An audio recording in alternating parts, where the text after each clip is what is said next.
Amerikada stipendiya bilen bilim alafın gelýärmi? Onu Amerikanyň Birleşen Ştatlarynyň Türkmenistanyň elçixanasy Türkmenistanyň raýatlaryna ýokary mümkinçilik höderleýär. Fulbright maksatnamasy boýunça stipendiýal okuwlar üçin arzular kabul edilýär. Bu maksatnama tejribeli hünärmenleri, muallimleri we awyndan 10 ýyl iş tejribesi bolan ulumy işgärleri niýetlenenler. Programma ähli uğurlar boýunça arzular kabul edýär. Bilim, jemgyýetçilik ilmleri we başgalar. Okuwlaryň dowamlygy awyndan 1 ýa-da 2 semestr bolmaly. Dalaşgärlere bildirilýän talaplar faýlan uğur boýunça awyndan 10 ýyl iş tejribesi bolmaly.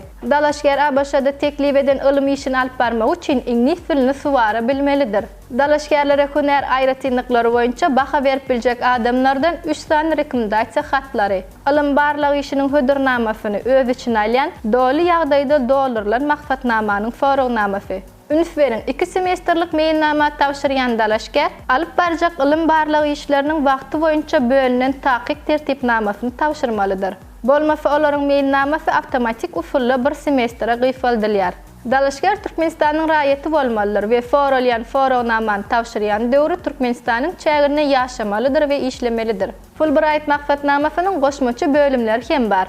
Görnükli ilim işgärleri we hünärmenler üçin Fulbright maksatnamasy, şeýle hem ýaş muallimler üçin Fulbright maksatnamasydyr. Arzular tawşyrmagyň soňky möhleti 2025-nji ýylyň 30-njy dekabry saat 18:00 çenlidir. Hormatly tamaşaçylarymyz, bu barada haf giňişleýän maglumaty Amerikanyň Birleşen Ştatlarynyň elçixanasynyň resmi saýtyndan okap bilersiňiz. Mehribany tamaşaçylarymyz, şu ýerde ýene bir wady ýatladyk geçmegler.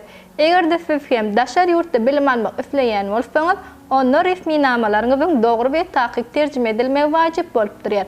Buning üçin bolsa makul hyzmat terjime merkezine ýutup biljekdiňizi ýatlaýarys. Habarlaşma üçin telefon belgisi 863 78 96 73 96 48 55. Gepleşiklerimiziň indiki sanyna görüşýänçek hoş sag bolun.